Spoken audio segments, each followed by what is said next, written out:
ہوگی اور مجھے امید ہے کہ چائنیز اپنی انویسٹمنٹ تیز کریں گے تاکہ یہ منصوبہ جلد مکمل ہو جائے. شکریہ. سر یہ بتائیں کہ ہمارے ملک کے جو حالات ہیں دن بدن مہنگائی، بدترین بے روزگاری، کوئی ایسا لیڈر نہیں ہے جس سے بندہ توقع کر سکے کہ یہ حالات بہتر کر دے گا اور ملک سٹیبل ہو جائے گا. دوسرا میرا یہ سوال ہے کہ ماشاءاللہ آپ ایک سینئر سیاستدان ہیں، یا آپ نے پی ٹی آئی چھوڑی اس لیے کہ آپ وزیر اعلیٰ بن جائیں یا عمران خان کو بدنام کر دے، دونوں میں سے کس لیے آپ نے پی ٹی آئی چھوڑی؟ تھوڑا سا یہ بتا دیں. پہلے سے ایک تو دو کر دیتے ہیں سر. پہلے کیا تھا؟ پہلا یہ تھا کہ ہمارے ملک میں بدترین مہنگائی دن بدن بڑھتی جا رہی ہے. دیکھیں یہی جو مین مسئلہ ہے، یہ مہنگائی کیوں ہے، یہ ملک کیوں بدتر حالت میں چلا گیا. تو اگر آپ تاریخ کو پیچھے لے جائیں، جب سے پاکستان بنا ہے، ہمارا ملک ترقی کر رہا تھا ایوب خان کے دور تک. ہمارا کوئی قرضہ نہیں تھا، ہمارے پر کوئی بوجھ نہیں تھا. جیسے آج افغانستان برے حال میں آزاد ہوا لیکن قرضہ کوئی نہیں، وہاں خوشحالی ہے، وہاں ڈالر سستا ہے. یہ قرضے جو ہے نا ہمیں لے ڈوبے. بھٹو ایوب خان کے دور کے بعد قرضے لینے شروع ہو گئے. ہم خوش تھے، لوگ پیسے دے رہے تھے، وہ غلط انویسٹ ہو گئے، اس کا نتیجہ نہیں نکلا. کوئی تقریباً 20 سال پہلے وہ جو قرضے لیے تھے اس کا واپسی دینے کا کام وقت شروع ہو گیا. جب واپسی دینے کا وقت آ گیا تو ہمارے پاس وہ وسائل نہیں تھے کہ ہم کیسے وہ ڈالر واپس کریں. وہ بوجھ بڑھتا آج جو حالات ہیں، کیونکہ اس کے بعد ہم نے اور قرضے لیے، قرضے پہ قرضہ لیا، قرضہ اتارنے کے لیے اور قرضہ لیا. تو یہ ملک اس طرح کیسے چل سکتا ہے؟ اگر کبھی ہمارے حکمرانوں نے سوچا ہوتا کہ اس ملک میں ایسی انویسٹمنٹ لائی جائے، اس ملک کو ٹیکسیشن سسٹم اچھا دیا جائے، تو یہ قرضے اتر سکتے تھے. میں ابھی بھی سارے پاکستانیوں میڈیا کو کہتا ہوں، جب تک پاکستان ڈاکومنٹ نہیں ہوگا، جب تک ملک کے لوگ ڈاکومنٹیشن میں نہیں آئیں گے، ہم کبھی بھی ترقی نہیں کر سکتے. میرا لکھ کے لے لو، 100 سال میں ہم ترقی نہیں کر سکتے، قرضوں سے نہیں بچ سکتے. دیکھیں اگر اس ملک میں دنیا میں امریکہ دیکھیں، یورپ دیکھیں، جو ترقی ملک کرو سب ڈاکومنٹ ہے، ان ہر ایک کا ریکارڈ ہے. کوئی 10 روپے ٹیکس دے گا، کوئی لاکھ دے گا، کوئی کروڑ دے گا. ہمارا تو ہے کہ حساب ہی کوئی نہیں. تو بغیر حساب کتاب ملک چل رہا ہے، کسی نے سوچا ہی نہیں. میں نے کئی دفعہ ریکمنڈیشن دی، 5 سال میں لڑتا رہا ہوں کہ بھائی پاکستان کو ڈاکومنٹ کرو، یا امریکہ اگر ان ڈاکومنٹ ہو جائے تو امریکہ چل سکتا ہے. تو ہم پتہ نہیں فیصلہ کیوں نہیں کرتے.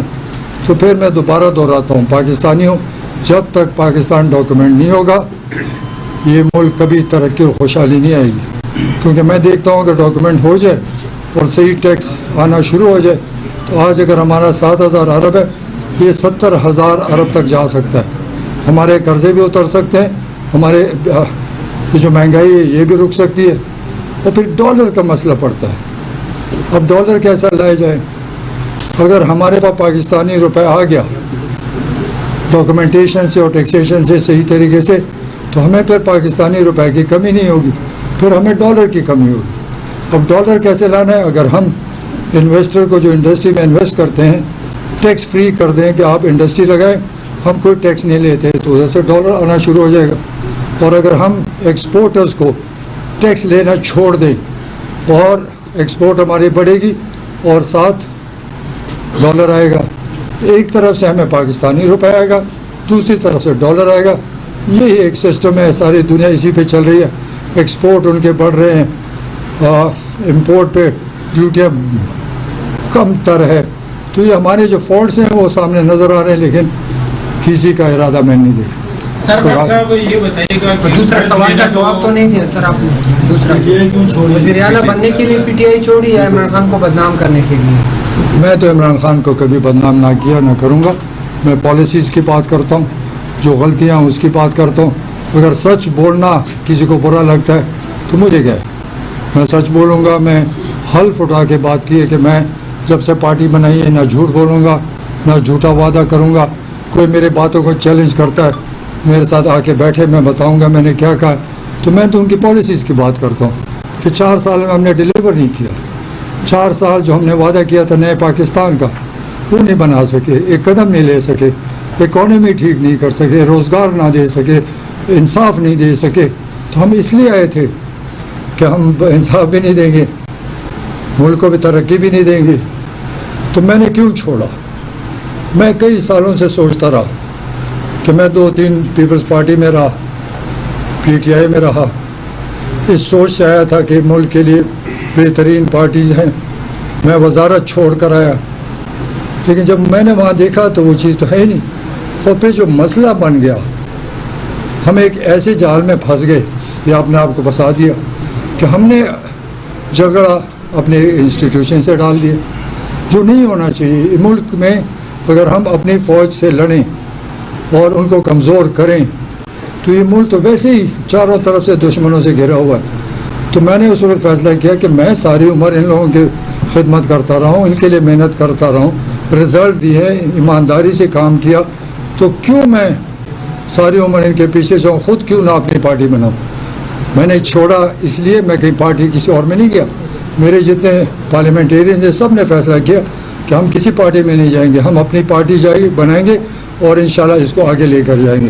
تو میں نے اس لیے پارٹی بنائی کہ 5 سال اس ملک میں لوگ منشور دیتے ہیں، کہانیاں اور باغ دکھاتے ہیں اور سنہرے خواب دکھاتے ہیں، جب حکومت میں آتے ہیں نہ منشور ہوتا ہے نہ اس پر امپلیمنٹیشن ہوتی ہے۔ میں نے 5 سال حکومت کی، ہم نے یہاں ڈیلیور کیا جو منشور پی ٹی آئی کا تھا کہ انصاف ملے گا، بہترین تعلیم ملے گی، بہترین صحت ملے گا، پولیس خدمت کرے گی، اور ان سب چیزوں پہ ہم نے سختی کی اور رزلٹ دیا۔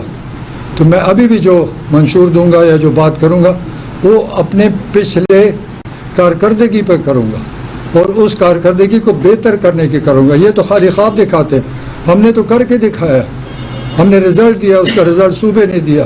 تو ہم تو ہوائی باتیں کریں گے نہیں، جو کر سکیں گے وہ وعدہ کریں گے، جو نہیں کر سکیں گے جھوٹا وعدہ نہیں کریں گے۔ خٹک صاحب، الیکشن کے اوپر بھی تھوڑا سا بات کر لیں کہ آپ کیا سمجھتے ہیں کہ یہ جو الیکشن ہے ہو جائے گا کہ نہیں؟ اگر ممکن نہیں ہے تو کون سے عوامل ہیں جو آپ کو سیاسی جو بصیرت ہے اس کے تحت جو آپ کو نظر آ رہا ہے کہ مطلب مشکل ہے کہ یہ آن ٹائم ہو جائے گا یا اس ٹائم تک ہو جائے گا؟ جو اس وقت قانونی یا آئین کے مطابق تو نظر آ رہا ہے کہ الیکشن فیبرری کے اینڈ تک ہوں گے، لیکن میرا جو شک ہے، جو میں کہتا رہتا ہوں، اگر یہ پارٹیز یا کوئی کورٹس میں چلے گئے اور عدالت کی وجہ سے یہ 4-5 مہینے ڈیلے ہوتے ہیں تو الیکشن فیبرری سے بھی آگے چلے جا سکتے ہیں، کیونکہ یہ الیکشن بغیر حلقہ بندیوں کے نہیں ہو سکتے، کیونکہ ہمارا انصاف کہتا ہے کہ جب نئی حلقہ بندیوں کی نوٹیفیکیشن ہو جائے تو پھر نئے حلقہ بندیاں سے الیکشن کرنا پڑے گا، اور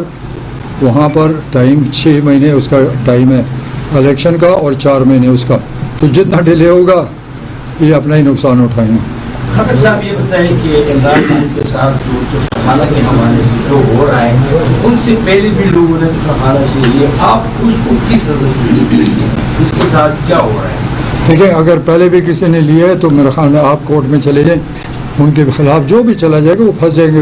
دیکھیں، توشہ خانہ سے لینا جرم نہیں ہے، یہ قانون کے مطابق دیا گیا، لیکن توشہ خانہ سے جو آپ لیتے ہیں تو آپ دکھاتے ہیں کہ میں نے اتنی چیز کے اتنے پیسوں کے یہ فلانی چیز خریدی اور یا میرے پاس پڑی ہے، تو اپنے ہر سال اپنے کاغذوں میں دکھاتے ہیں، کیونکہ الیکشن کمیشن کی شرائط ہیں۔ اب میں کوئی 30-35 سال سے 40 سال سے ہر چیز دکھا رہا ہوں، پھر آپ نے اگر اس کو بیچ دی تو پھر اگلے سال آپ اپنے اس سے نکالتے ہیں اور لکھتے ہیں کہ یہ جو میرے پاس پراپرٹی ہے یا گفٹ ہے یہ میں نے بیچ دی اور اس کے مجھے اتنے پیسے ملے۔ اگر وہ صحیح ہے تو عمران خان کو کوئی کچھ نہیں کہہ سکتا، اگر وہ صحیح چیزیں نہیں بتائی گئی اور چھپائی گئی تو قانون کے مطابق عدالت فیصلہ کرے۔ اور خٹک صاحب، میرا ایک سوال ہے، آپ نے قرضوں کی بات کی کہ ملک ترقی نہیں کر سکتا، آپ نے اپنے دور حکومت میں بی آر ٹی کے لیے قرضے لیے اور اب بھی بی آر ٹی خسارے میں جا رہی ہے، جو آپ کہہ رہے ہیں کہ آپ نے ڈیلیور کیا، تو یہ کس طرح ڈیلیور ہے سر؟ یہ اگر آپ کو ڈیلیور نظر نہیں آتے، میں ساری دنیا میں کوئی بھی آر ٹی دکھا دیں جو خسارے میں نہ ہو۔ اب پبلک کو سہولت دینی ہے تو خسارہ بھی دینا پڑتا ہے، لیکن اتنا نہیں ہے، 2-3 ارب جو بھی ہے۔ لیکن اس وقت پاکستان میں بی آر ٹی ہمارے اس وقت 3-3.25 لاکھ رائڈرز ہیں ڈیلی ایوریج پہ، پنجاب اور اسلام آباد کے 80,000 نہیں کراس کر چکے۔ اس وقت بی آر ٹی دنیا کے ٹاپ 3 میں آ چکے، 200-250 بی آر ٹیز ہیں، ہم دنیا میں پہلے 3 میں آ چکے ہیں۔ ہماری ٹکٹنگ سسٹم دنیا میں نمبر 1 آ چکا ہے،